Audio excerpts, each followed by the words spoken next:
dies.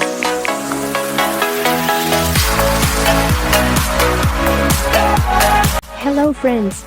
I hope you like my videos. Everyday news, screen records and incoming calls. Enjoy and be happy.